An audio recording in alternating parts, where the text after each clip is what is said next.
పరిశుద్ధ బైబిల్ గ్రంథములో నుండి కీర్తనల గ్రంథము 50వ కీర్తన 4-5 వచనాలు కలిసి ఉన్నాయి. చదువుతాను, చిత్తగించండి. ఆయన తన ప్రజలకు న్యాయము తీర్చుటకై బలి అర్పణ చేత నాతో నిబంధన చేసుకొని నా భక్తులను నా యొద్దకు సమకూర్చుడని మీది ఆకాశమును భూమిని పిలుచుచున్నా. ప్రార్థన చేసుకుందాం. ప్రేమ కలిగిన మా తండ్రి, మీకు వందనాలు, కృతజ్ఞత, స్తుతులు, స్తోత్రాలు. ఆయన చదువబడిన లేఖన భాగమును మీరే విరిచి మాకు పంచిపెట్టండి. మీ దాసుని మరుగు చేసుకొనండి. బంధువర్గం అంతటిని బట్టి మీకు స్తోత్రాలు నాయన. ఇప్పుడు కొద్ది నిమిషాలు మా అందరికి అత్యవసరమైన సందేశమును నిష్ప్రయోజక మీ దాసుని నోట మీరే పలికించండి. మీ స్వరము వినిపించండి. మీరు మాట్లాడుచుండగా వినుబుద్ధి, వినగలిగిన చెవి, గ్రహించగలిగిన హృదయం, లేఖనములోని సత్యమును చూడగలిగిన కన్నులు మాకందరికి ప్రసాదించండి. పరిశుద్ధాత్మ దేవ, మీరు దిగి వచ్చి ఇక్కడ సంచారము చేయండి. మీరు నీ బిడ్డలను ఆకర్షించండి. ప్రతి ఒక్కరికి ఏం అవసరమో అది మీరు మాట్లాడండి. మీ దాసుని కేవలం మీ నోటి బూరగా మాత్రమే వాడుకోండి. ప్రతి విధమైన దుష్టుని కార్యాలను, వాని ప్రభావమును, ఆటంకాలను యేసు నామమున బంధించి వేస్తున్నాం. మీ నామమునకు మహిమను ఆరోపిస్తూ యేసు నామముననే ప్రార్థించి వేడుచున్నాము తండ్రి. ఆమేన్. దేవుని బిడ్డలారా, మనం చదువుకున్న ఈ వాక్య భాగంలో దేవుడు సెలవిస్తున్న మాట, ఆయన అంటే దేవుడు ఇలాగంటున్నాడు, తన ప్రజలకు న్యాయము తీర్చడానికి, దేవుడు తన ప్రజలకు న్యాయము తీర్చుటకై వస్తున్నాడు.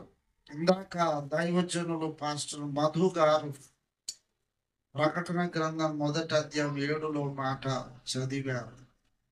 ఆయన త్వరగా వచ్చుచున్నాడు. దేని కొరకు వస్తున్నాడు అంటే ఇక్కడ చెబుతున్నాడు, న్యాయము తీర్చడానికి వస్తున్నాడు.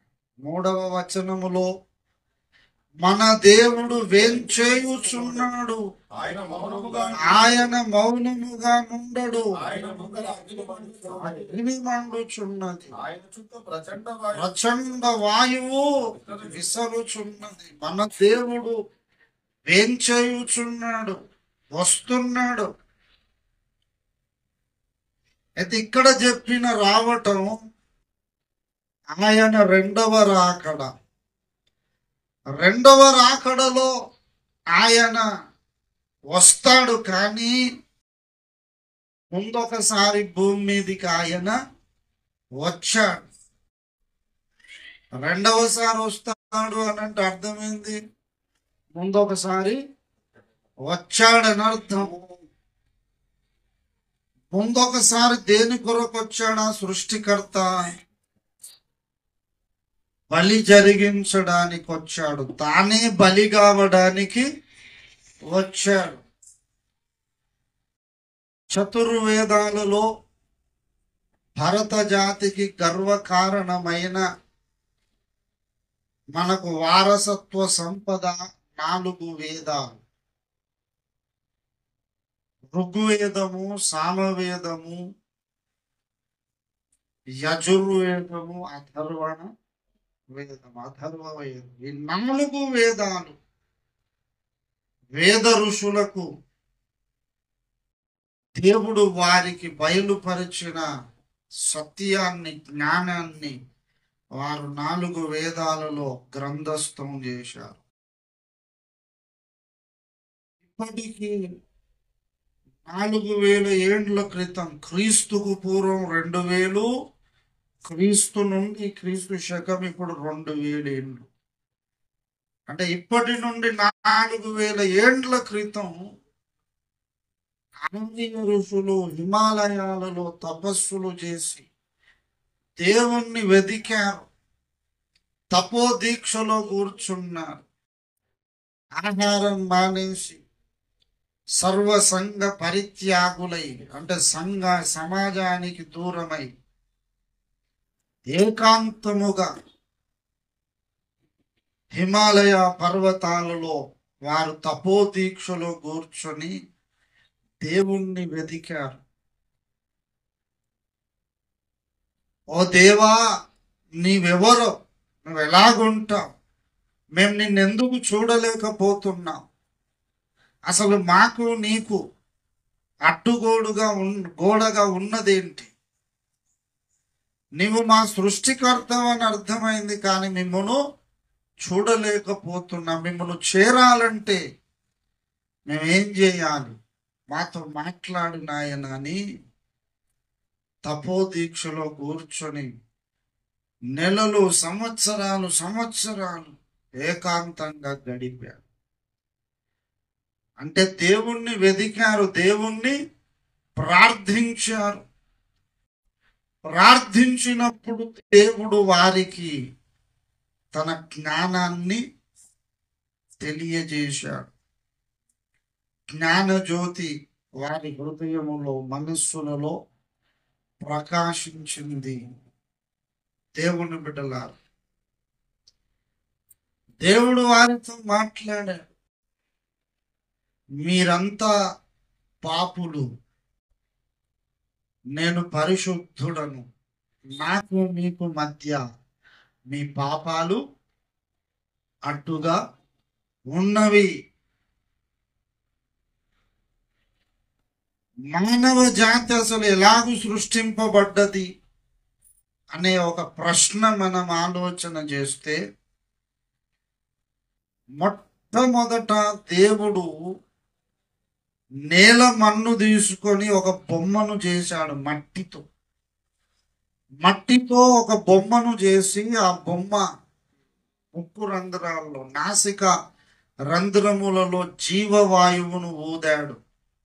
ఊదినప్పుడు నరుడు జీవాత్మ ఆయనని బైబుల్ ఆదికాండం 2వ అధ్యాయం 7 చెబుతూ, ఒక సినీ కవి ఇలాగూ చెప్పాడు, మనిషిని బ్రహ్మయ్య మట్టితో చేశాను అని.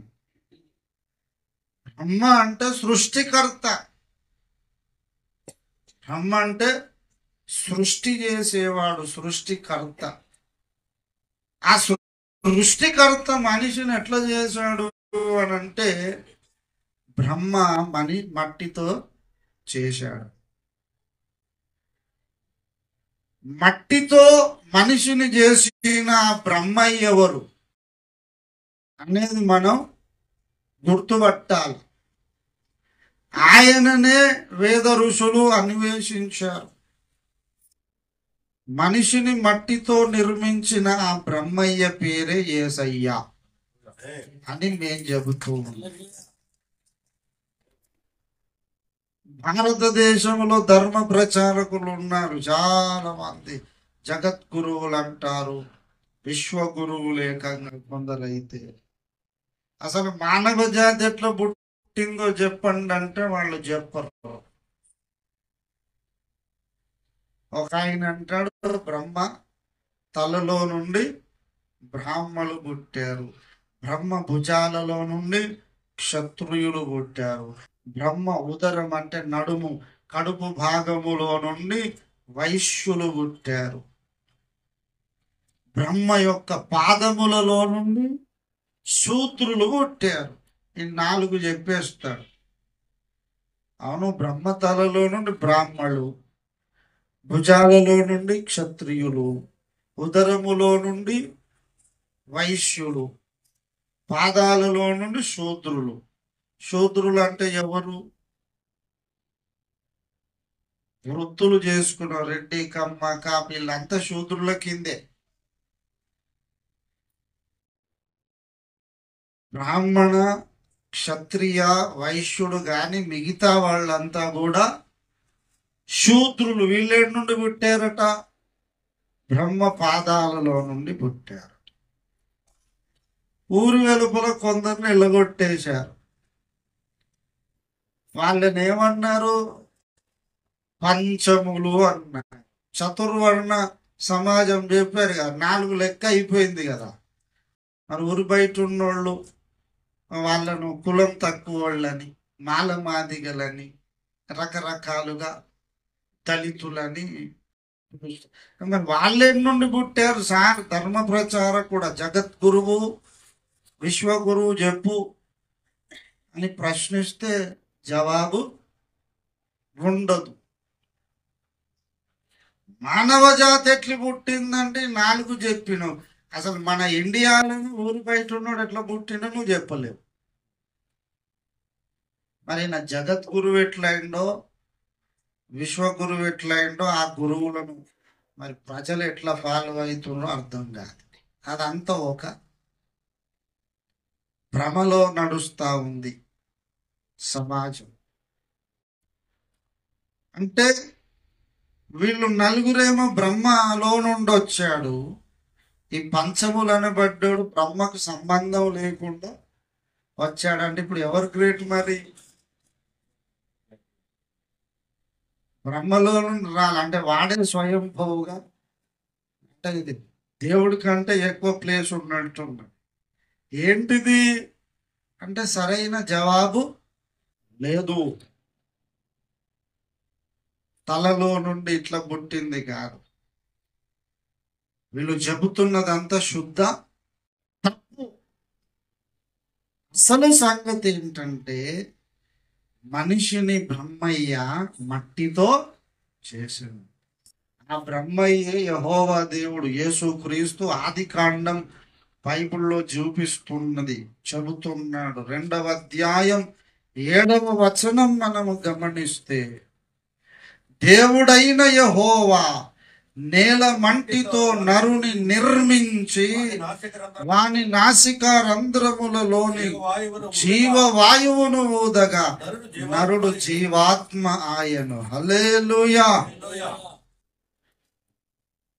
ముందొక్కడిని చేశాడు దేవుడు. ఆ బ్రహ్మదేవుడు అంటే సృష్టికర్త. మేము యేసు అంటున్నాం, వీళ్ళు బ్రహ్మ అంటున్నారు. ఒక్కొక్కరు ఒక్కొక్కలాగా పిలిచారు. సరే, ఏ పేరన్నా విలువండి, కానీ ఆయన అయితే ఒక్కడే. ముందు అది గ్రహించాలి మనం. ఆ ఒక ఆయన ఎవరు అంటే బైబిల్లో కనపడుతున్న యేసుక్రీస్తు. నేలమంటితో నిర్మించి నాసిక రంధ్రములలో జీవవాయువును ఊదాడు. ఒక్కడిని చేశాడు. ఒక్కడిని చేస్తే మరి ఇంతమంది ఎట్లా పుట్టుకొస్తారు? జనాభా విస్తరించాలంటే ఇప్పుడు ఏం కావాలి? ఆయన సృష్టించిన వాడు నరుడు, అతడు మగవాడు. ఇప్పుడు ఎవరు కావాలి? ఇంకో ఆడ మనిషి కావాలి, స్త్రీ. స్త్రీని నిర్మించాల. స్త్రీని దేవుడు నిర్మించాడు. ఎలాగూ నిర్మించాడు? 18వ వచనం 2:18 ఆది కాండములో దేవుడైన యెహోవా ఇలాగ అంటున్నాడు, నరుడు ఒంటరిగా ఉండటం మంచిది కాదు, వాని కొరకు ఒక సాటి అయిన సహాయమును చేయుదును. వానికి ఒక సాటి అయిన సహాయాన్ని భార్యను చేస్తాను. ఆ భార్యను ఎట్లా చేశాడు అంటే మళ్ళా మట్టి తీసుకోలే. మొదట ఒకడిని చేశాడు, అతనికి భార్యను చేసేటప్పుడు మట్టి తీసుకోలే. అతన్ని చేయడానికేమో నేల మన్ను తీసుకున్నాడు కదా, అతనికి భార్యను చేయడానికి మళ్ళీ నేల మన్ను తీసుకోలే. ఎలాగ చేశాడట 21లో చెప్పాడు. అప్పుడు దేవుడైన యెహోవా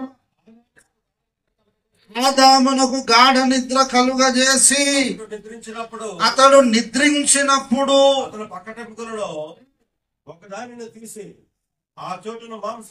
అతని ప్రక్కటెముకలలో ఒక దానిని తీసి ఆ చోటును మాంసముతో పూడ్చెను. గాఢ నిద్ర కలుగజేశాడు. ఆ మొట్టమొదటి మనిషి ఆ నరునికి ఆదామని పేరు పెట్టాడు. ఆదాముకు గాఢ నిద్ర కలుగజేసి ప్రక్కలో నుండి ఒక ఎముక తీశాడట. ప్రక్కటి ఎముక, రిప్స్ అంటారు కదా, పక్కటి ఎముక. ఒక ఎముకను బయటికి తీసి ఆ ఎముకను అట్లనే తెచ్చి నాకు బాగా గీయలే, ఈ ఎముకను మళ్ళా స్త్రీగా నిర్మించాడు. స్త్రీనిగా నిర్మించి ఆమెను ఆదాముకు భార్యగా ఇచ్చి వారిని ఆశీర్వదించాడు. మీరు ఫలించండి, అభివృద్ధి పొందండి, భూమిని నింపండి. అంటే మీరు ఫలించాలంటే మీరిద్దరు కలిసి పిల్లలను కనుమని చెప్పాడు. అలాగే మానవ జాతి ఆ ఆదాము హవ్వలకు పుట్టిన పిల్లలు మళ్ళా వాళ్ళు పెళ్లిళ్ళు చేసుకోవడం, వాళ్ళకి పిల్లలు ఇప్పుడు భూమి మీద 200 పైచులుగు దేశాలలో ఉన్నోళ్ళందరూ ఏ జాతికి చెందిన వాడైనా వీళ్ళందరూ ఆదాము సంతానమే. హల్లెలూయా. జెనెటిక్ సైన్స్ శాస్త్రం, జన్యు శాస్త్రం నిరూపించింది. శాస్త్రజ్ఞులు పరిశోధన చేశారు. భూమి మీద ఉన్న అన్ని ఖండములలో నుండి అన్ని ఖండాల ప్రజల రక్తాన్ని తీసుకొని ఆ రక్తంలో ఉన్న కోడ్ను డీకోడ్ చేసి వెనక్కి డీకోడ్ చేసుకుంటూ పోయి ఆఖరికి తేలింది ఏంటంటే ఈ భూమి మీద ఈ అన్ని ఖండాలలో ఉన్న ఈ మనుషులందరూ కూడా ఒక్క జంటలో నుండి పుట్టుకొచ్చిన వాళ్ళే అని చెప్పారు.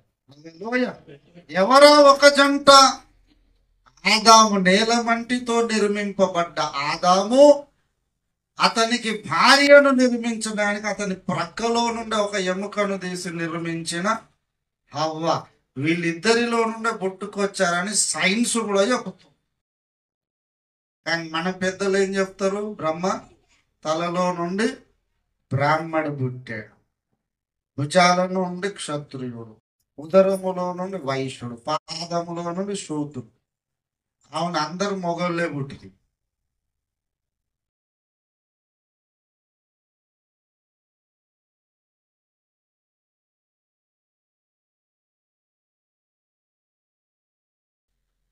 క్షత్రియుడు భుజములో నుండి వచ్చాడు, మరి అతనికి భార్య అక్కర్లేదా?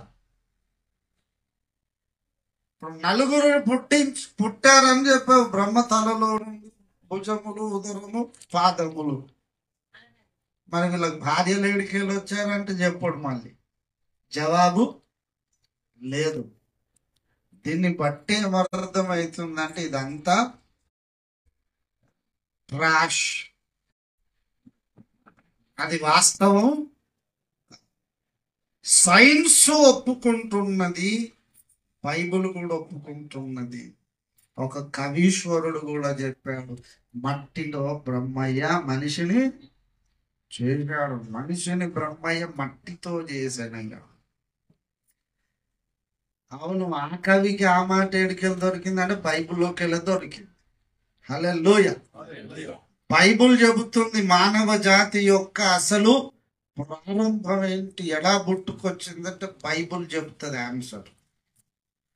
బైబిల్ ప్రారంభమే కాదు, అంతము గురించి కూడా చెబుతుంది. ప్రతి దాని యొక్క ప్రారంభం, ప్రతి దాని యొక్క అంతము చెప్పే గ్రంథమే బైబిల్ గ్రంథం. మిగతా గ్రంథాలలో వాటిని మనం కించపరచడం లేదు, అవమానించడం లేదు, అగౌరవపరచడం లేదు.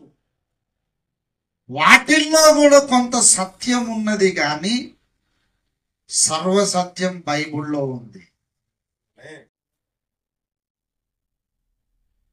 మానవులందరూ ఎలా పుట్టుకొచ్చారని మొదటి మనిషి ఒకడు ఉన్నాడు, ఆదాం.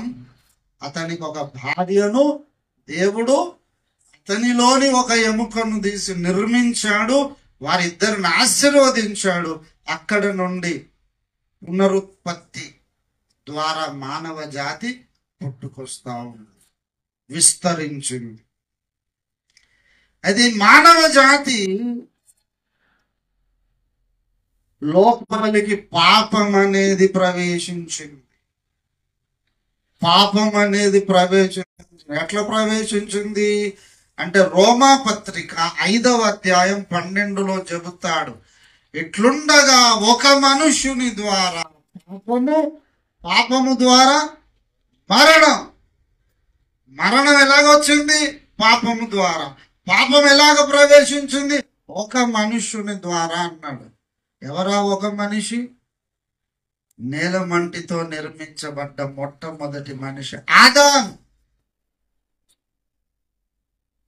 నేలమంటితో బ్రహ్మయ్య నిర్మించిన ఆదాం అనే మనిషి ముందు పాపం చేశాడు. దేవుని ఆజ్ఞను అతిక్రమించి ఏదేనులో ఒక తోట వేసి ఆ తోటలో వాళ్ళని పెడితే దేవుడు వారికి ఒక్కటే ఒక ఆజ్ఞ ఇచ్చాడు. ఏంటంటే తోటలో ఉన్న వృక్ష ఫలాలన్నీ మీరు నిరభ్యంతరంగా తినండి, కానీ తోట మధ్యలో పెట్టిన ఒక చెట్టు మంచి చెడ్డల తెలివినిచ్చే వృక్షం, దాని పండ్లు మీరు తినొద్దు, దినమున మీరు నిశ్చయంగా చచ్చిపోతారని చెప్పాడు దేవుడు.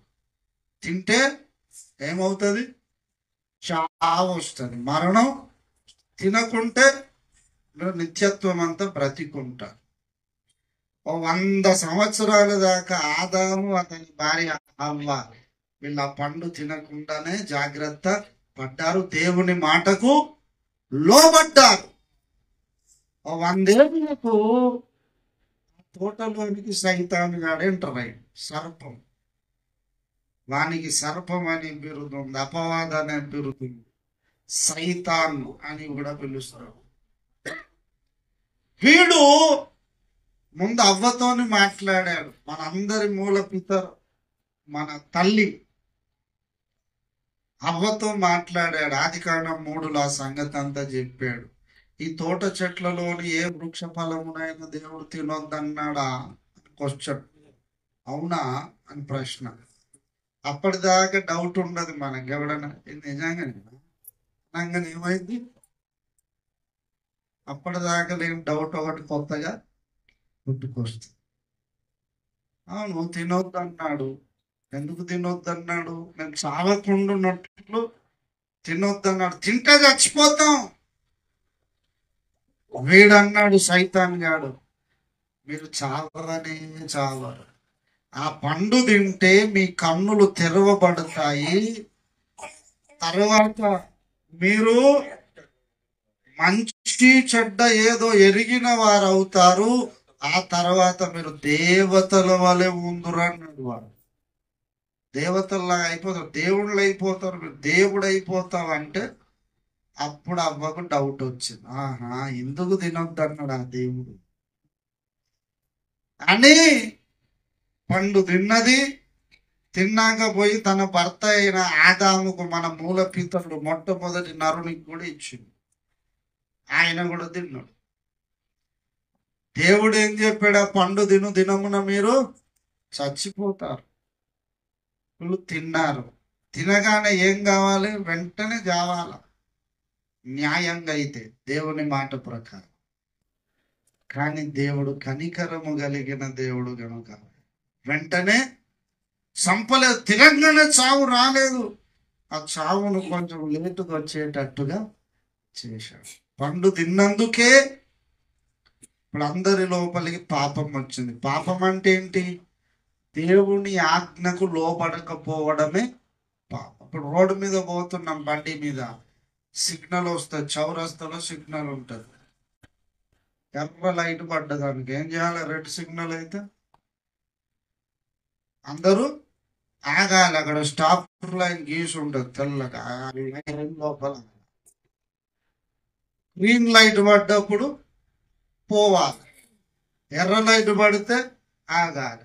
ఎర్ర లైట్ పడ్డ నాకు అర్జెంట్ ఉన్నదని నేను బండి మీద పోయినాను. ట్రాఫిక్ పోలీసు ఆయన ఏం చేస్తాడు?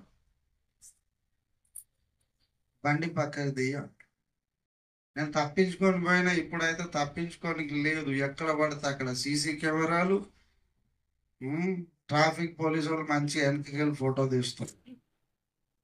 మన బండి నువ్వు ఎంత స్పీడ్గా పోయినా కొడితే అట్లా క్యాచ్ చేసి వస్తుంది. అంత టెక్నాలజీ, అడ్వాన్స్డ్ కెమెరాలు ఇప్పుడు వాళ్ళదే. నాకు ఒకసారి అర్జెంట్ అని పోయినట్ట, ఎప్పుడు నేను అసలు గీత దాటను, అనవసరంగా లేనిపోయిన పరిచయం, హెల్మెట్ పెట్టుకుని పోతా.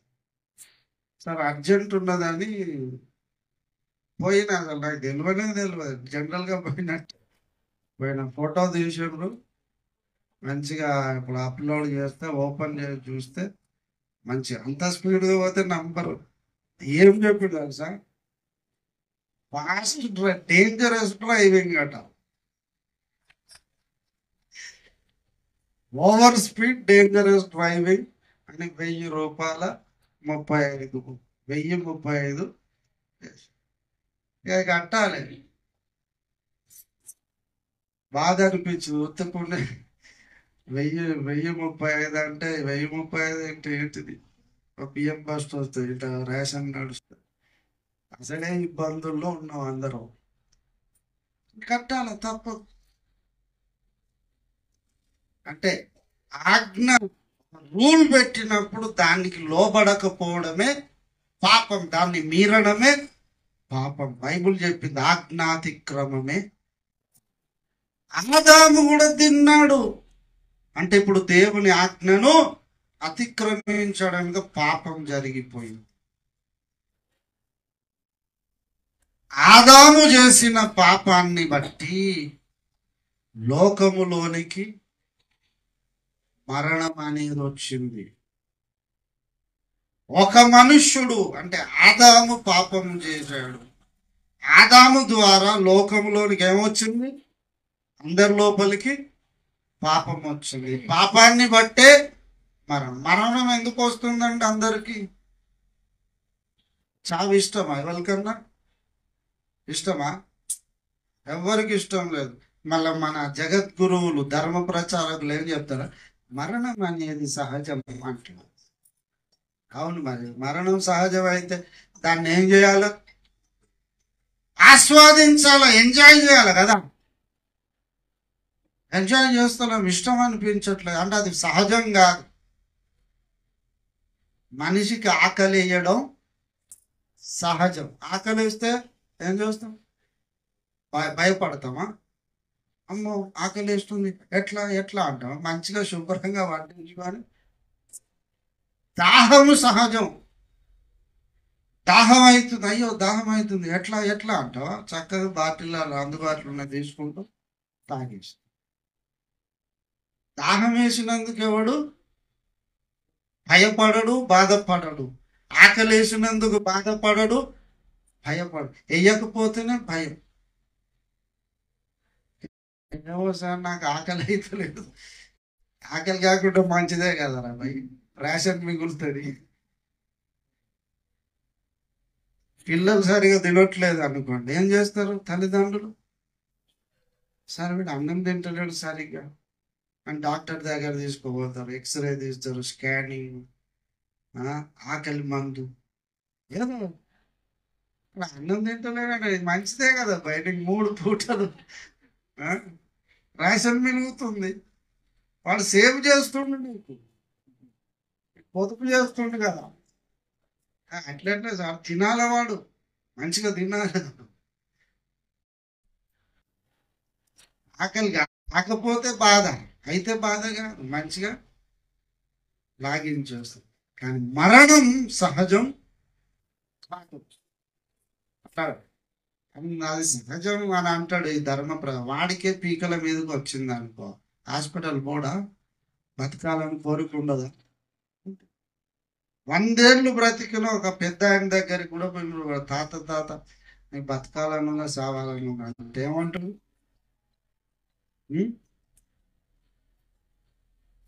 ఇంకెందుకు బిడ్డ అన్నీ అనుభవించిన, చచ్చిపోతే బాగుంటాను అంటే, సరే విషం తెచ్చిన దావు సావాని ఏమంటాడు, ఏం ఏదో బాధతో అట్లా అంటే నిజంగానే విషం ఇస్తే అవరాన్ని మళ్ళీ రివర్స్ అవుతాడు. బ్రతకాలని ఉన్నారా? బ్రతకాలని అందరికీ. చావు సహజం కాదు. చావు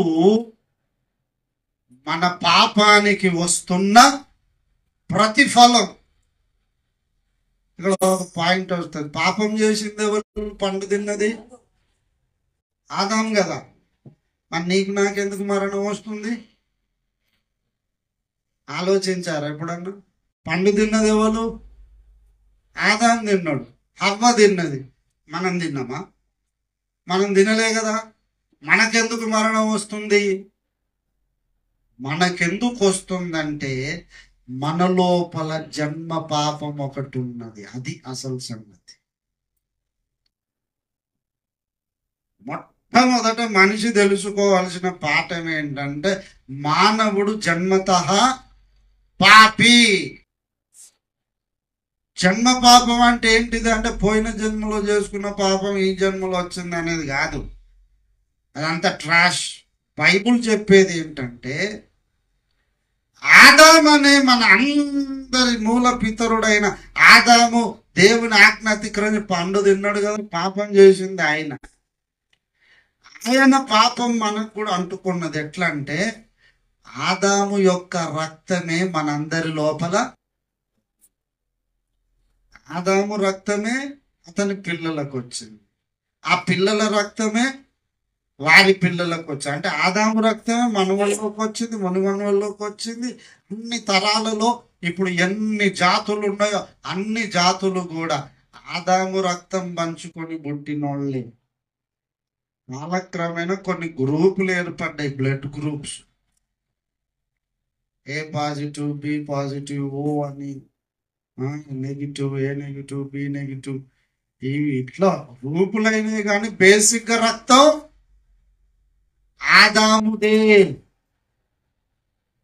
ఆదాము రక్తము ద్వారా మన అందరి లోపలికి ఆదాము యొక్క పాప స్వభావం వచ్చేసింది. ఆదాము యొక్క పాప స్వభావం. దీన్నే బైబిల్లో రోమా పత్రిక 7:23 చెప్పాడు. వేరొక నియమము నా అవయవములలో ఉన్నట్టు నాకు కనపడుచున్నది. అది ఆదాము రక్తము ద్వారా మానవ జాతి అంతటి లోపలికి పాప స్వభావము లేక పాప నియమం అనేది అందరి అవయవాల లోపలికి వచ్చింది. దీన్ని జన్మ పాపం అంటుంది బైబిల్. హల్లెలూయా. అందరూ పెద్ద వేదాంతం పలుకుతా ఉంటారు, ఏదో బాగా తెలిసినట్టు. అవును, అది సహజమే. ఎందుకో ముందు పోయేది. నీ మీదకి లారీ వస్తుంది, రోడ్డు మీద పోతే ఏం చేస్తావు? రోడ్డు దాటుతూ లారీ స్పీడ్గా వస్తుంది, ఏం చూస్తావు? లారీ సహజమే కదా. అట్లా పిల్లలు పోతావా? అమ్మ మీదకి వచ్చిందని భయపడి నువ్వు ఎక్కడ లేని బలం పుంజుకొని అవతలికి దుంకుతావు. ఎందుకైనా దుంకినావు? మరణం సహజం కదా. ఆయన మొన్న వెండి అలా నువ్వు పోతున్నావు, కొంచెం వెనుక ఒక కిలో వెనుక పోతున్నావు. అంటే అట్లా అంటే నేను సావాలని కోరుకుంటున్నా అంటుంది. మొన్ననే కదా సమాధిలో తోటకాడ సహజమైన వాళ్ళని బలపరిచినవు. నీకెందుకు ఇంత ధైర్యం అంటే అది సహజం కాదు. పాపముకు బట్టి మనకు వస్తున్న శిక్ష. పాపము యొక్క శిక్ష మరణం. అయితే ఇక్కడ ఒకటి గమనించాలి. ఈ మరణం భౌతిక మరణమే కాదు, ఇంకొక మరణం ఉంది. ప్రకటన గ్రంథం 21:8 చెబుతాడు, పిరికి వారు, నరహంతకులు, వ్యభిచారులు, మాంత్రికులు, విగ్రహారాధకులు, అవిశ్వాసులు, ఒక పెద్ద లిస్టు చెప్పి అబద్ధికులందరూ అగ్ని గంధకములతో మండు గుండములో పాలు పొందుదురు. ఇది రెండవ మరణం. ఇది రెండో సాగు.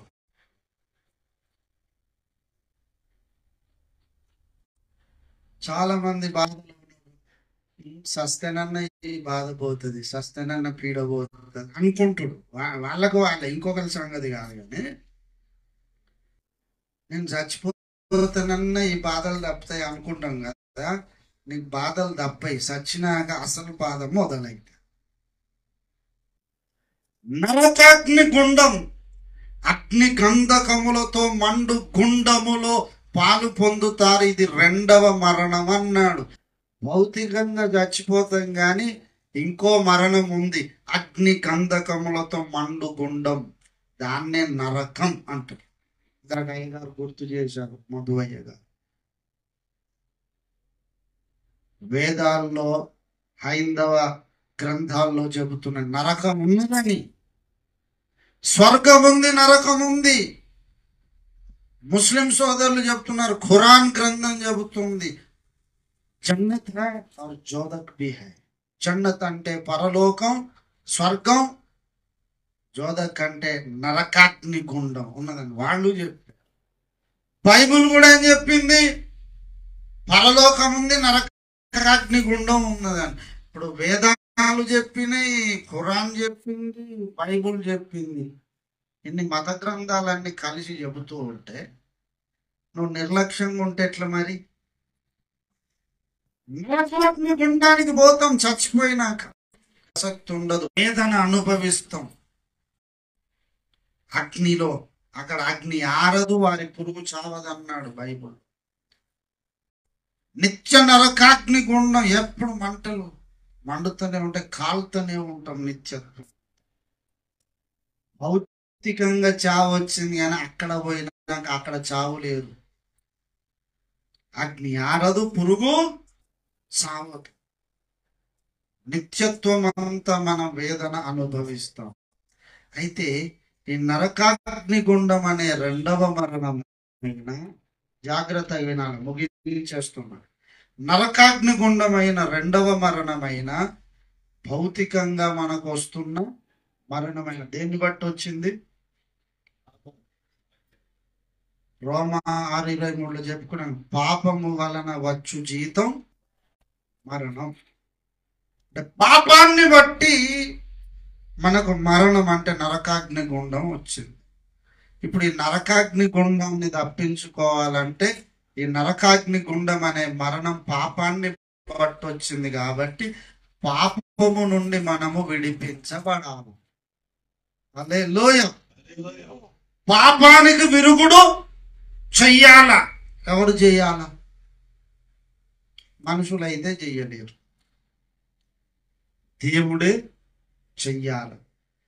అందుకే దేవుడు ఆ కరుణామయుడు ఏం చేశాడంటే, మానవ జాతి అంతా కూడా పాపం చేశారు. ఆ రక్తం పంచుకున్నందుకు అందరిలో జన్మ పాపం ఉంది.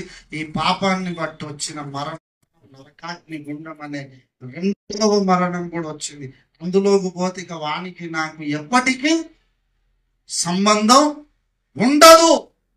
ఈ పాపం ఉంది కాబట్టి దీనికి నేను ఒక పరిష్కారం చెయ్యాలి, దీనికి సొల్యూషన్ చెయ్యాలి, దీనికి విరుగుడు చెయ్యాలి. ఇప్పుడు పాము కాటేసింది అనుకో, డాక్టర్ల దగ్గర పోతే ఏం చేస్తారు? ఆ విషం విరుగొట్టాలి. ఆ విషానికి విరుగుడు మందేదో ఇస్తారు. ఆ విషానికి విరుగుడు అయింది అనుకో, వీడు బ్రతుకుతాడు. విరుగుడు జరగలేదు అనుకో, సచూడు.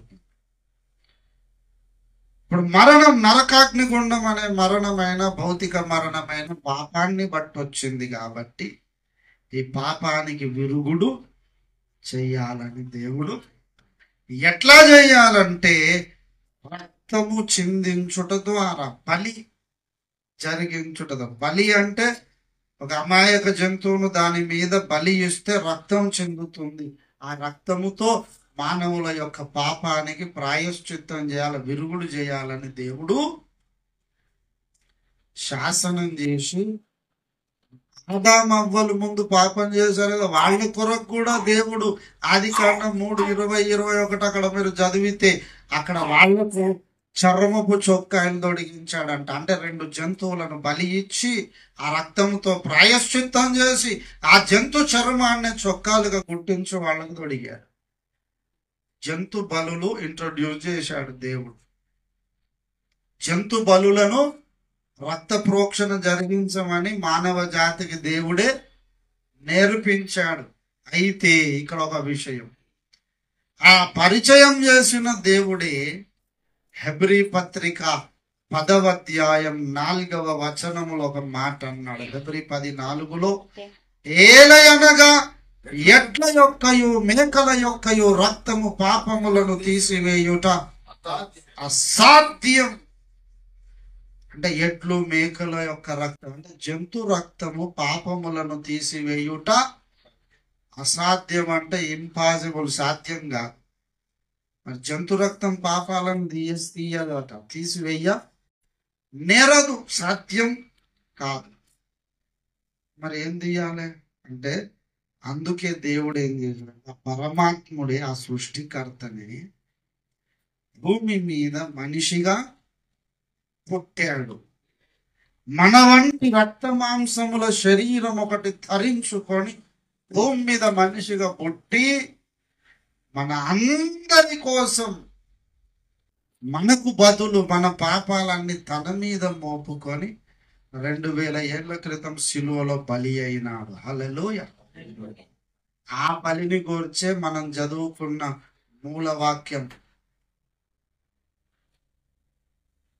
కీర్తనలు 50వ కీర్తన 4లో చెబుతున్నాడట, తన ప్రజలకు న్యాయము తీర్చుటకై బలి అర్పణ చేత నాతో నిబంధన చేసుకున్న నా భక్తులను నా యొద్ద సమకూర్చుము.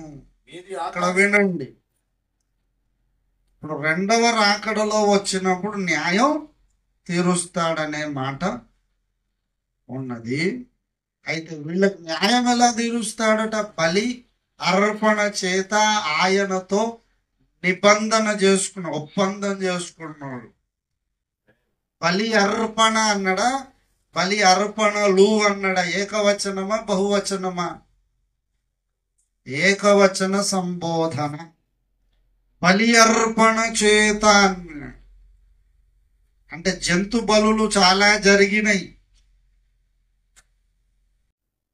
ఆదామవల కొరకు దేవుడు చేశాడు. తర్వాత మానవ జాతి అంతా కూడా ఎన్ని జాతులుగా విడిపోయినా అందరూ జంతు బలులు అర్పిస్తూనే కొన్ని కోట్లు లెక్కలేనన్ని జంతు బలులు జరుగుతూనే ఉన్నాయి. కానీ ఆ జంతు బలి రక్తము ద్వారా పాపము పోదు. మరి ఎలాగ పోతుందంటే బలి అర్పణ చేత, ఒక బలి అర్పణ దేవుడే జరిగించబోతుంది.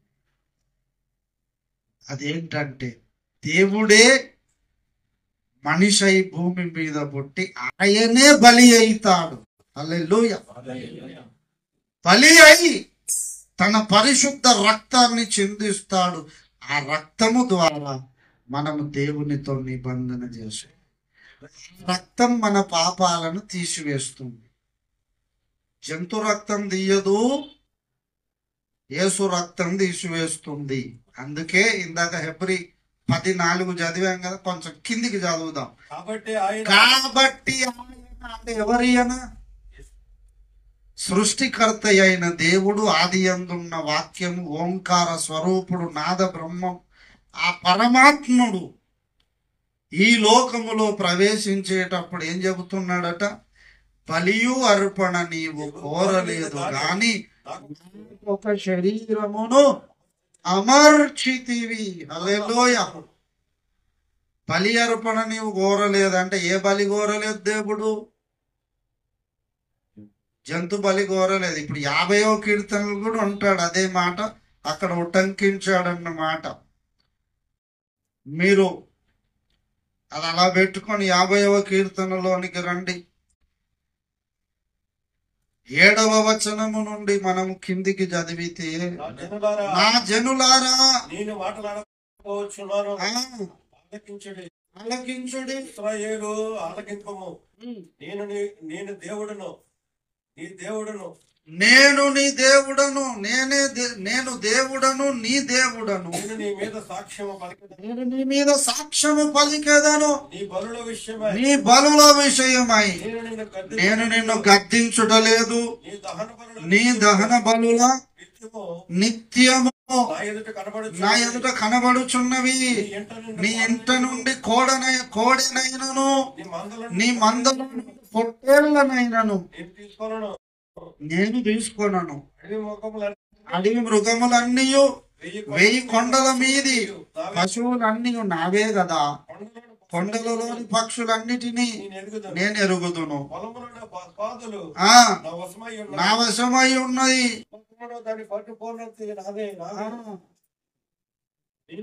నేను ఆకలి కొనను, నీతో చెప్పను. ఆకలి కొనినను, నీతో చెప్పను. వృషభముల మాంసములు నేను తిందునా, పొట్టేళ్ల రక్తము త్రాగుదునా. దేవునికి స్తుతి యాగము చెయ్యును, మహోన్నతునికి నీ మొక్కుబడులు చెల్లించము. చాలు. ఏమన్నాడు? నీ పొట్టేళ్ళు నాకు అవసరమా? నువ్వు అర్పించే కానీ నాయే కదా. భూమి మీద ఉన్న జంతువులన్నీ ఎవరివి? దేవుడే సృష్టించాడు. ఆయనే. 1000 కొండల మీది ఆ పశువులన్నీ నాయి కావా? నువ్వు ఆ కోడెను, ఆ దూడను, లేకపోతే ఆ మేకను, ఆ పొట్టేలు నడిపిస్తే ఆ రక్తాన్ని నేను త్రాగుతానా? నాకు అవసరం లేదు. అంటే జంతు బలులు దేవునికి అవసరం లేదు. మరి ఏం కాదు? ఒకటే ఒక బలి ఉంది, జరిగింది. ఆ బలి అర్పణ చేత నాతో నిబంధన చేసుకోవాలి. ఆ చేసుకున్న నా భక్తులను పిలువమంటున్నాడు. హల్లెలూయా. దేవుడు చేసిన బలి ఒకటి ఉంది. అదేంటంటే దేవుడు తన కుమారుణ్ణి పంపాడు. ఆ కుమారుడు తానే సిలువలో మనందరి కొరకు మన పాపాలు తన మీద మోపుకొని బలి అయినాడు, రక్తం చిందించాడు. ఆయన చనిపోయాడు, ఆయనను పాతి పెట్టారు. చనిపోయాడని నిర్ధారించుకున్నాకనే రోమా సైనికులలో ఒకడు ఆయన పక్కలో ఈటతో పొడిచాడు. ప్రక్కలో ఈటతో పొడిచారంటే పెద్దలు చెప్తారు, ఇక్కడ కడుపులో నుండి గుండెకాయకు పొడిచాడుట. పొడిస్తే నీళ్లు రక్తం వచ్చింది. చచ్చిపోయాడని పక్కాగా నిర్ధారణ అయినాకనే తీసి సమాధిలో పెట్టారు. అయితే ఆయన చావక ముందే చెప్పాడు, మనుష్య కుమారుడు చంపబడి మళ్ళీ 3వ దినమున లేస్తాడు. ఇది అసత్యం అని అన్నాడు. ఇది ఆనాటి పెద్దలు అన్నారు, అయ్యా వాడు మళ్ళీ లేస్తాడు అన్నాడు. ఒకవేళ ఆయన శిష్యులే ఎత్తుకపోయి దాచిపెట్టి శవాన్ని మాయం చేసి ఆయన బ్రతికున్నాడు లేడు చూడండి సమాధిలో అంటారేమో. ఇప్పుడు జరిగిన దానికన్నా అప్పుడు జరిగే వంచన చాలా గొప్పదవుతుంది అని రోమా ప్రభుత్వం ఆ పిలాతుకు ఫిర్యాదు చేసుకుంటే, పిటిషన్ పెట్టుకుంటే ఆయన సైన్యాన్ని పంపి ఆ సమాధిని కాపలా పెట్టాడు. దానికి రోమా ప్రభుత్వం ముద్ర వేశారు, సీలేశారు. ఎవడు ముట్టడానికి అంత భద్రత పెట్టారు. అయినా 3వ దినమున యేసు చెప్పినట్టే మరణాన్ని గెలిచి లేచాడు. హల్లెలూయా. ఆ సైనికులు చూస్తుండగా సమాధిలో నుండి బయటికి చనిపోయి పాతి పెట్టబడ్డాడు. 3వ దినమున మళ్ళీ ఇలా లేస్తాడు 3వ దినమున అని కూడా చెప్పబడ్డది. పక్క ముందే చెప్పి అట్లాగే జరిగితే ఏమనుకోవాలా? దేవుని మాట. జరిగినాక రాస్తే ఏమంటారు? దాన్ని ఆటోబయోగ్రఫీ అంటారు.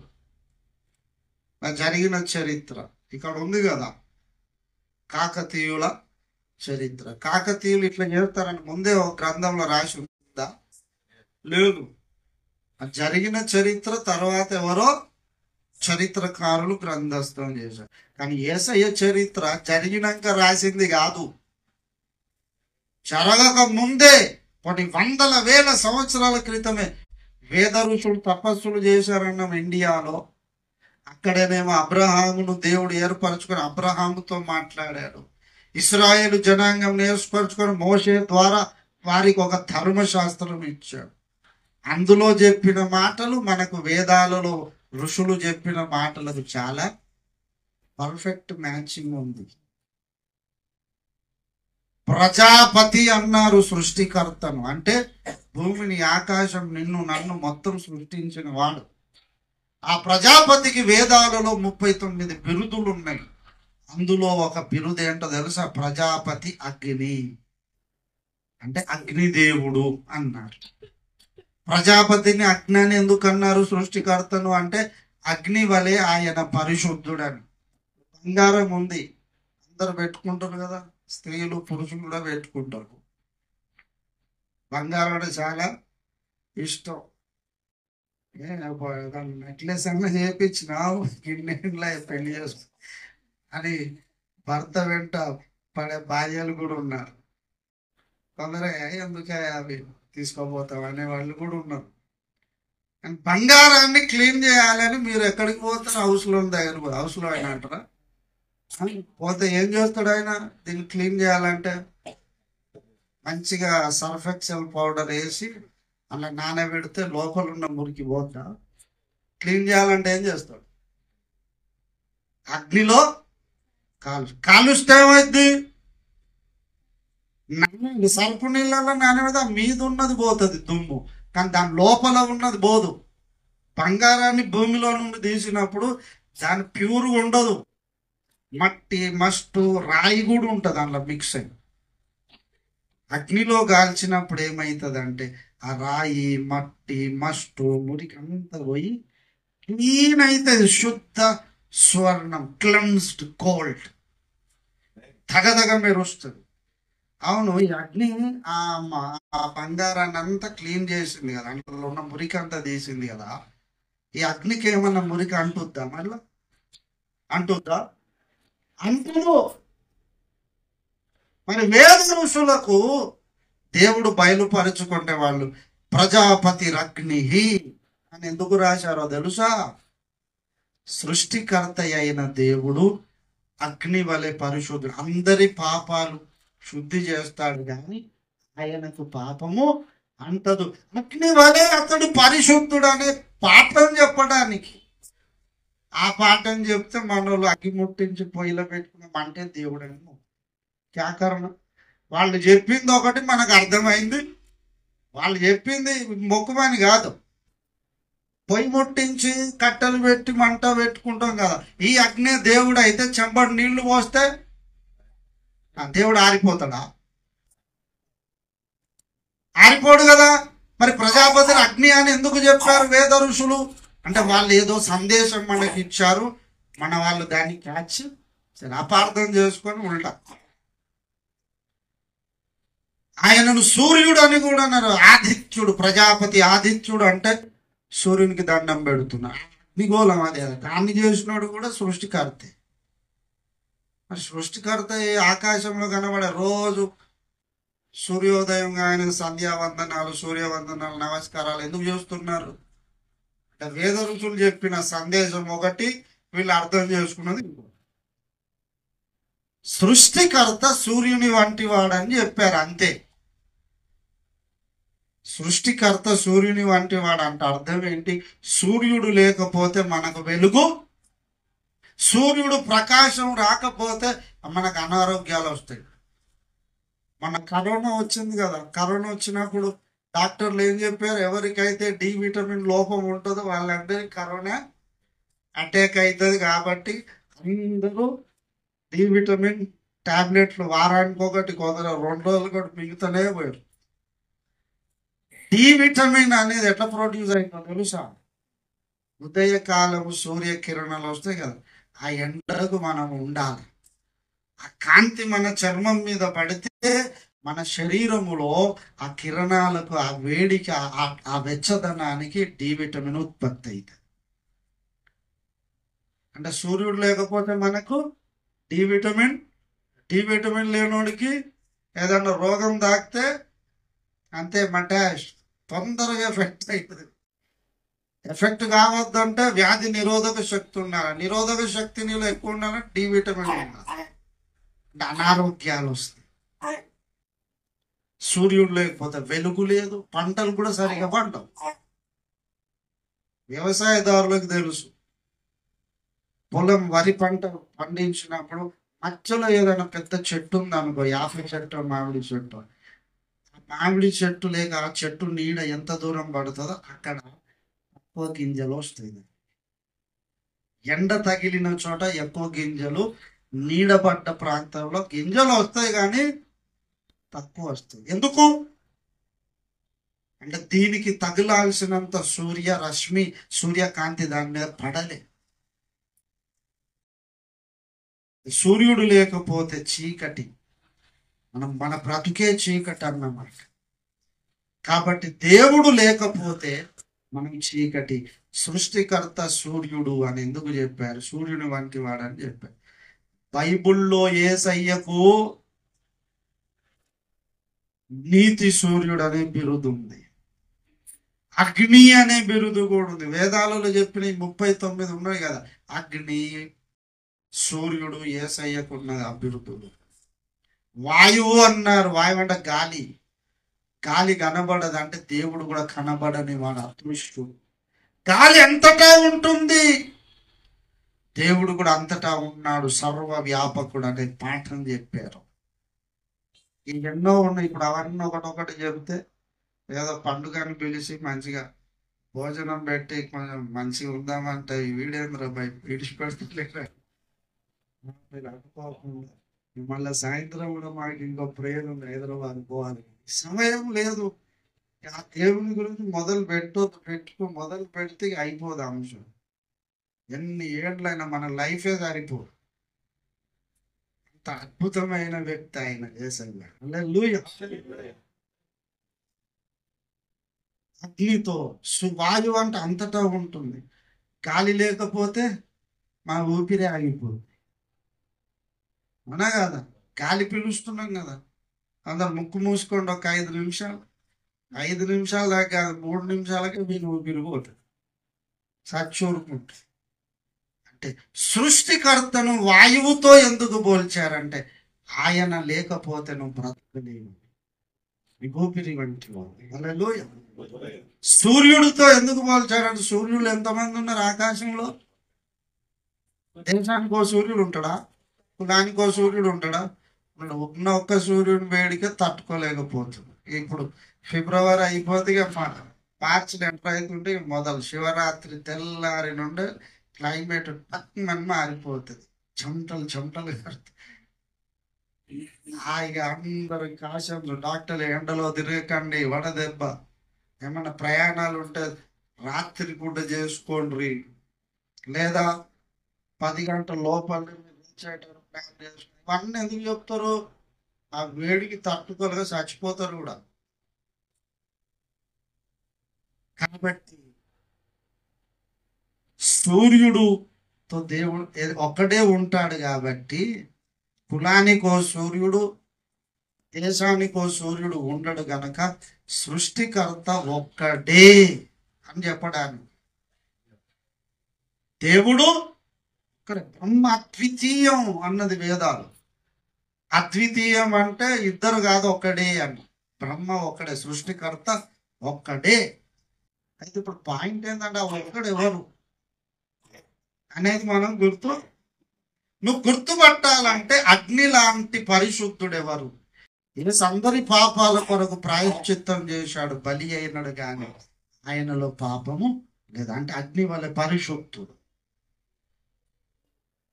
ఆయనకు నీతి సూర్యుడు అని పేరు ఉంది. ఆయన ఒకడే దేవుడు. వాయువు అంటే అంతటా ఉన్నవాడు. ఆ ప్రజాపతిని గురించి ఇంకో మాట చెప్పు, ఒక 2 మాటలు దృష్టికి తెచ్చుకో. అన్నం వై ప్రజాపతి అని ఉంది వేదాలలో. అన్నం పరబ్రహ్మ స్వరూపం అన్నారు పెద్దలు, మనకు నేర్పారు. అన్నం తొక్కొద్దు, జనులు తిరిగే కాళ్ళ కాడ తొక్కుట్లో ఉంచొద్దు, మంచిగా పైన పెట్టాలి, శుభ్రంగా ఉండాలి, మంచిది ఆరోగ్యం. కానీ ఈ అన్నం కింద పడితే కాళ్ళు తాగితే ఏం చేస్తాడు? మొక్కుతున్నాడు లేదా? అంటే ఇప్పుడు ఈ అన్నం సృష్టికర్త, భూమిని, ఆకాశాన్ని, విశ్వాన్ని, నిన్ను నన్ను ఈ అన్నమే సృష్టించిందా మనం తినేది? ఇవాళ వండుకున్నాము, తినలేదు, మిగిలిపోయింది, రేపు ఈ టైం వరకు పాసిపోతుంది. దేవుడు పాసిపోయేటోడు ఆ సృష్టికర్త కాదు కదా. మరి అన్నంతో ఎందుకు పోల్చారు వేద ఋషులు? వాళ్ళు ఏదో మెసేజ్ చెప్తున్నారు మనకు. అన్నము తినకపోతే మనకు శక్తి రాదు. అన్నం తినకపోతే ఆఖరికి ప్రాణమే. సృష్టికర్త మనకు అన్నము వంటి వాడు, ఆయనను మనం భుజించాలి. ఏ దేవుడైతే నేను అన్నమునని చెప్పుకుంటాడో ఆయనే సృష్టికర్త, గుర్తుపట్టండి అని వేద ఋషులు చెప్పారు. 33 కోట్ల మంది దేవుళ్ళు దేవతలు ఉన్నారని మన పెద్దలు చెప్పారు. నా చిన్ననాటి నుండి వింటున్నా. దశావతారాలని చెప్పారు. ఈ దశావతారాలలో కానీ 33 కోట్ల మంది దేవుళ్ళు దేవతలు అనబడిన వారిలో ఎవరైనా ఎప్పుడైనా నేను అన్నంనని చెప్పారా? చెప్పని. కానీ ఒక ఆయన చెప్పాడు. ఆయన ఈ 33 కోట్లు దశావతారాలు కాదు, సపరేట్గా ఉన్నాడు ఆయన. యేసయ్య. హల్లెలూయా. యోహాను సువార్త 6వ అధ్యాయం 49లో ఆయన అన్నాడు, పరలోకము నుండి దిగి వచ్చిన జీవాహారము నేనే, నన్ను తినండి, నా శరీరము తిని నా రక్తము త్రాగువాడే నిత్య జీవము గలవాడు, అంత్య దినమున వాడిని లేపుతా. నేనే ఆహారం, జీవాహారం అని చెప్పుకున్నాడు యేసయ్య. ఎవరు చెప్పలే. వాళ్ళు ఎందుకు చెప్పలేదంటే వాళ్ళు సృష్టికర్తలు కాదు కాబట్టి చెప్పలే. ఈయన ఎందుకు చెప్పాడంటే ఈయనే ఆ సృష్టికర్త కాబట్టి. వేద ఋషులు చెప్పిన వేదాలలో కనబడుతున్న అన్నము వంటి ప్రజాపతి సృష్టికర్త యేసే. అగ్ని వలె పరిశుద్ధుడు, సూర్యుని వలె ఒకడే దేవుడు, వాయువు వలె అంతటా వ్యాపించిన వాడు, ఆహారమైన వాడు నేనే ఆహారం, జీవాహారం అని చెప్పుకున్నాడు. ఇంకా చాలా ఉన్నాయి. 39లకు 4 గుర్తు చేసిన నేను. అగ్ని, సూర్యుడు, వాయువు, అన్నం. ఇంకొక్కటి చెప్పి ముగిస్తా. యజ్ఞ ప్రజాపతి అని. సృష్టికర్తనే యజ్ఞం అవుతాడు, అంటే బలి అవుతాడు. బలి అయిన వాడే ప్రజాపతి. అంటే భూమి ఆకాశంలో నిన్ను నన్ను పుట్టించిన వాడు ఆ ప్రజాపతి, ఆ సృష్టికర్త మన కోసం బలి అవుతాడు. ఎవరైతే బలి అవుతారో, యజ్ఞం అవుతాడో ఆయన సృష్టికర్త అని చెప్పారన్నమాట వేద ఋషులు. మన అందరి కొరకు బలి అయింది ఎవరు? యేసయ్యనే. యేసు 2000 ఏళ్ల క్రితం మనందరి పాపాలు మోపుకొని బలి అయినాడు, చనిపోయి పాతి పెట్టబడ్డాడు. బలి అయిన ఆ ప్రజాపతి యేసుక్రీస్తు. అంటే వేదాలలో చెప్పబడిన ఆ సృష్టికర్తకు ప్రజాపతికి చెప్పిన 39 బిరుదులు యేసులోనే పర్ఫెక్ట్గా మ్యాచ్ అయినాయి, నెరవేరినాయి. మరి ఈయనే సృష్టికర్త. ఎందరో కాదు, ఒక ఆయన ఉన్నాడు, ఆయనను గుర్తుపట్టాలి. నన్ను మా అమ్మ కానీ ఎవరి మీద పెడితే బాధపడదు, నా మీదనే చెప్పుకుంటున్నా. నన్ను మా అమ్మ కానీ కన్నప్పుడు మా నాయన ఎవరు నాకెరకనా? ఎవ్వరికి తెలియదు.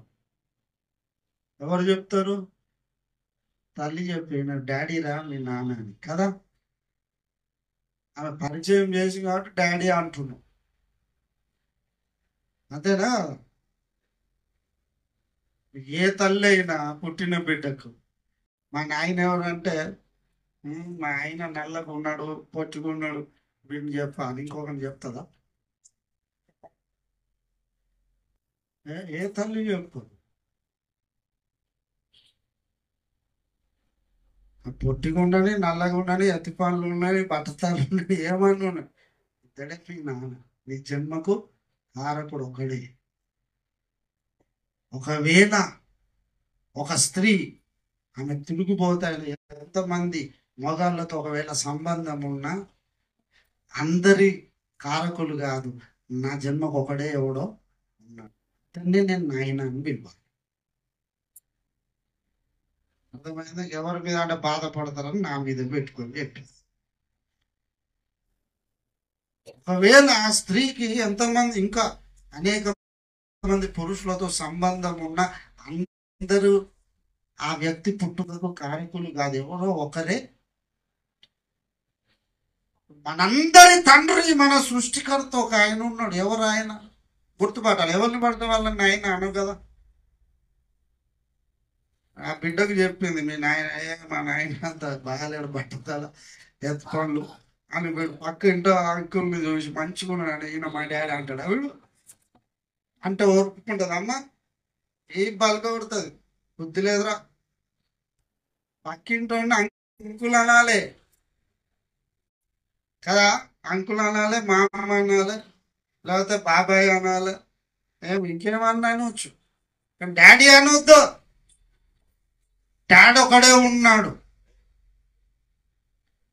ఇప్పుడు ప్రశ్న, దేవుడు ఎవరనే ప్రశ్నకు అర్థం ఏంటంటే, నిన్ను నన్ను భూమి ఆకాశాలను అఖిల బ్రహ్మాండ సృష్టికర్త, నా సృష్టికర్త, నీ సృష్టికర్త ఎవరు? మనందరికి తండ్రి ఒక్కడే కాడా అంటాడు మలాకీలో.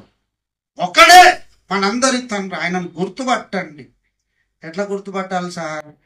గుర్తుపట్టడానికే వేద ఋషులు తపస్సు చేస్తే వాళ్ళకు కొన్ని బయలుపడ్డవి. సృష్టికర్త అగ్ని వలె పరిశుద్ధుడు, అందుకే ప్రజాపతి అగ్ని అన్నాడు.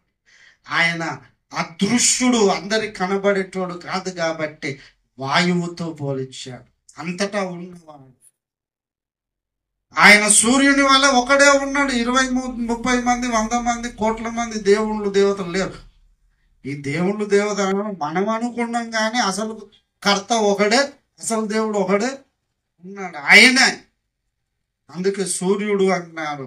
సూర్యుడిని ధ్యానిస్తే సూర్యుని లక్షణాలు ఏవో కొన్ని దేవుళ్ళలో ఉంటాయి. అన్నిటిని పరీక్షించి ధ్యానం చేస్తే అట్లాంటి లక్షణాలు దేవునిలో.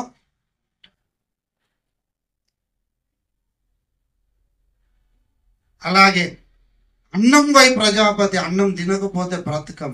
దేవుణ్ణి కూడా మనం ఆహారంగా తినకపోతే ఆధ్యాత్మికంగా బ్రతకం, చచ్చిపోతాం, నరకానికి పోతాం అనే పాఠం. నేనే అన్నం నన్ను చెప్పుకున్నాడు యేసయ్యను. గుర్తుపట్టడానికి చెప్పారు ఇవన్నీ. అంతేకాదు యజ్ఞ ప్రజాపతి అన్నాడంట. ఆయన మన కొరకు బలి అవుతాడు, యజ్ఞం అవుతాడు. యజ్ఞం అన్న బలి అన్న ఒకటే. యజ్ఞం కావడమే కాదు, మళ్ళీ లేస్తాడని కూడా బైబిల్లోనే కాదు, వేదాల్లో కూడా ఉంది. వేదాలలో ఇంద్రుడు అన్నారు. కాలాత్మకుడకు ఇంద్రుని మహాత్మ్యము చూడండి.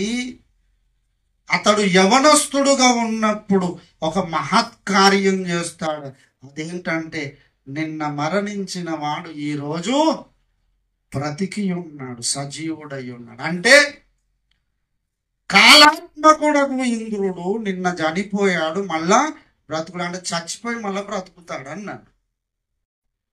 రెఫరెన్స్లతో సహా మా గురువర్యులు, మా ఆధ్యాత్మిక తండ్రి అపోస్తలుడు అద్దంకి రంజితోఫిర్ గారు ఈ గ్రంథంలో, హైందవ క్రైస్తవం అనే గ్రంథములో ఆయన వేదాలను 40 సార్లు మదించి పరిశోధించి ఈ గ్రంథం రాశాడు. రాసినాక కూడా ఇంకా చదువుతున్నాడు. ఇప్పటికి 70 సార్లు చదివి.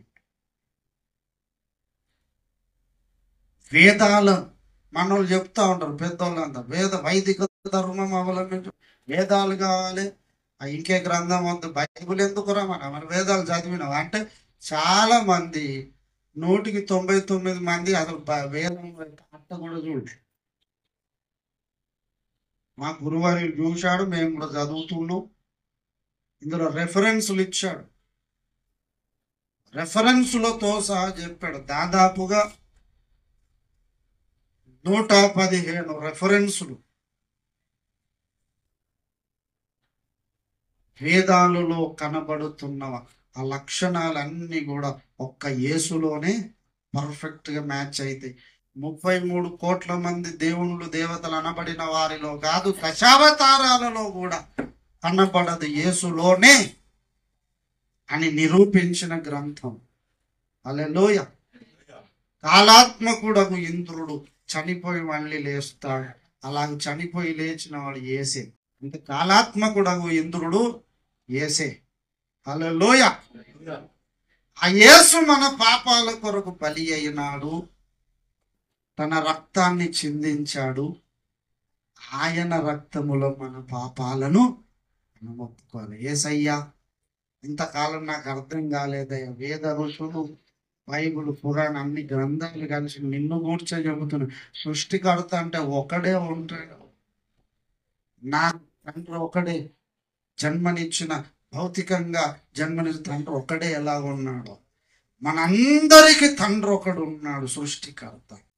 ఆయనను గుర్తుపట్టడానికి వేదాల్లో అన్ని 39 బిరుదులు, కాలాత్మకుడు ఎన్నో ఉన్నాయి. ఇది చదువు వచ్చిన వాళ్ళు దయచేసి బుక్ చదవాలని మనం చేస్తున్నాం. మీకు జోయల్ అబ్రహాం గారి దగ్గర అందుబాటులో ఉన్నవి. ఆయన పిచ్చోడై నమ్మలే, ఈ స్టాల్ పెట్టుకొని ఎందుకు తిరుగుతున్నా, అందరు సత్యం తెలవాలి. ఎందుకు అంటే ఆ యేసు క్రీస్తు జరిగించిన బలి రక్తము ద్వారా నిబంధన చేసుకోకపోతే నరకాగ్నిగుండం అనే 2వ మరణంలో పోతాం.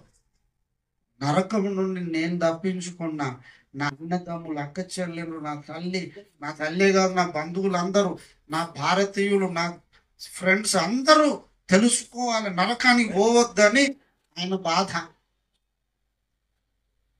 అందుకోసం ప్రయాసపడుతున్నాడు. ఈ బుక్కులు ఆమె ఉచితం కాదు, సుమా ఉట్టిగా తీసుకొని చదివితే అర్థం కాదు, కొనుక్కొని చదువుతానే అర్థమవుతుంది.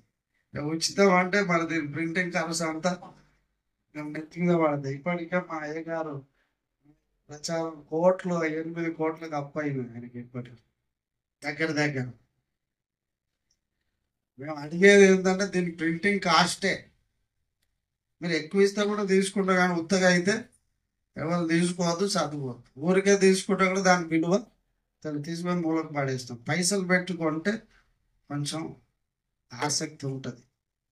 కనుక చదువు వచ్చిన వాళ్ళందరి పుస్తకాన్ని చదవండి. నిన్ను నన్ను భూమి ఆకాశాలను సృష్టించిన వాడు ఒక్కడే, మనందరి తండ్రి ఒక్కడే. ఆయన ఎవరో గుర్తుపట్టడానికే వేదాలలో, బైబుల్లో, ఆయా గ్రంథాలలో ఆయనను గూర్చిన సాక్ష్యాలు చెప్పాడు. అవన్నీ పక్కాగా నెరవేరినవి యేసు క్రీస్తులోనే. ఆ యేసును నమ్మి మనం బాప్తిస్మం పొంది ఆయనతో నిబంధన చేసుకుంటే 2వ రాకడలో ఆయన వస్తున్నాడు, మనందరిని పరలోకానికి తీసుకుపోతాడు. ఆయనను గనుక మనము నమ్మకుండా తృణీకరించి లైట్గా తీసుకొని నిర్లక్ష్యం చేస్తే రేపు నరకాగ్ని గుండానికి పోతే మనం ఎవరిని ఎవరు తప్పించరు. ఒక యేసే మనలను రక్షించగలడు. రక్షించడానికే జంతు రక్తం పనికి రాదని తానే మనిషి కాబట్టి తన సొంత రక్తాన్ని చిందించాడు. యేసు రక్తం సమస్త పాపముల నుండి మనలను విడిపిస్తుంది. జంతు రక్తం పాపములను తీసివేయడం అసాధ్యం, కానీ యేసు రక్తం మన పాపములను తీసివేయడం సాధ్యం. యేసు రక్తాన్ని అందరూ ఆశ్రయించాలి. మీరందరూ కొంచెం ఆలోచించండి. ఏదో చెప్పాడు కదా ఆవేశంగా, మావాడు విడిచాడు, ఇది వినిపించడానికి అని బాధపడకండి. కొంచెం ఆలోచించి సావధానంగా గ్రంథం చదవండి. ఆలోచించి న్యాయంగా ఆలోచించి నరకాగ్ని గుండంలో తప్పించుకోవాలనేదే మా అందరి ప్రయాస. మీరు వేసున్నాము కూడా మాకు వచ్చేది ఏం లేదు. కొందరు తిక్కలోళ్ళు మతం మార్పిడి చేస్తున్నారు. వీళ్ళకాడ ఫారెన్ నుండి డబ్బులు వస్తాయట, ఫండ్స్. నేను 30 ఏళ్ళు అవుతుంది బాప్తిస్మం పొంది, 22 ఏళ్ళ నుండి సేవ చేస్తున్నా. ఇప్పటిదాకా ఒక్కడు నాకు $1 కూడా ఇవ్వలేదు. ఏదో విశ్వాసులు ఇచ్చే, ఆ పేదోళ్ళు ఇచ్చే కానుకతోని బ్రతుకుతున్నాం, సేవ చేస్తున్నాం. అవి కూడా సరిపోకపోతే ఏదైనా పని చేసుకుంటాము. పని చేసుకుంటా సేవ. మా సోదరుడు ఆటో నడుపుకుంటా సరే, ఎందుకు నేను కూడా చేసుకుంటున్నా. నాకు బైక్ వచ్చు, ఆటో రాదు. హైదరాబాద్లో ఊబర్, ఓలా, ర్యాపిడో యాప్ వేసుకొని అందుకే వెళ్ళిపోతున్నాడు, బైక్ వేసుకొని ట్రిప్పులు కొడతా ఉంటాడు. ఆయన ఆటో, అది బైక్, అంతే తేడా. పని చేసుకుంటేనే దేవుని పని కొందరికన్నా ఈ సత్యం తెలుపాలని ప్రయాసపడుతున్నాం. ఇట్లా ప్రయాసపడదు, ఇలా బాగా డబ్బులు వస్తాయి. ఆయన ఆటో ఎందుకు తోలుతాడు, నేను బైక్ ఎందుకు తోలుతాను? కార్లలో తిరుగుతాం, సూట్లు బూట్లు వేసుకొని ఏసీ ఇంట్లో ఉండవు, కిరాయిలు నెల వచ్చిందంటే కిరాయి కట్టాలి. ఇవన్నీ ఇబ్బందులు ఉన్నాయి. అవి కట్టుకుంటా ప్రయాసపడకుండా ఎందుకు చేస్తున్నాం? మీరందరూ నరకానికి పోవద్దు. మన తండ్రి ఎవరో గుర్తుపట్టండి, సృష్టికర్తను గుర్తుపట్టండి.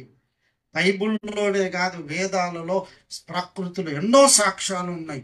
ఇవి గుర్తించాలి, ఆలోచించి సరైన నిర్ణయం తీసుకొని యేసుని నమ్మి బాప్తిసం పొందితే మీరు మీ ఇంటి వారు రక్షింపబడతారు. ఇది ఆలోచన చేయాలని ప్రేమపూర్వకంగా మీ అందరికీ మనవి చేస్తూ నేను మాటలు ముగిస్తూ ఉన్నాను. ప్రార్థన చేసుకున్నాను. ప్రేమ కలిగిన మా పరమ తండ్రి, ఈ లేఖనములో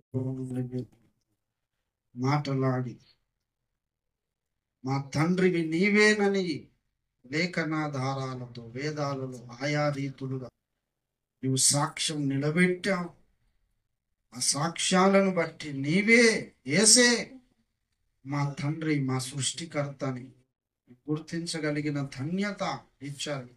ఈ ధన్యత ఇంకా అందరికీ దయచండి, అనేకులకు దయచండి. ఇప్పుడు వాక్యం విన్న ప్రతి ఒక్కరి కన్నులు తెరవండి, వారి మనోనేత్రాలు వెలిగించండి. పాపం వలన వచ్చు జీతం మరణం, నరకాగ్నిగుండం అనే రెండవ మరణం కూడా పాపాన్ని బట్టి వచ్చింది.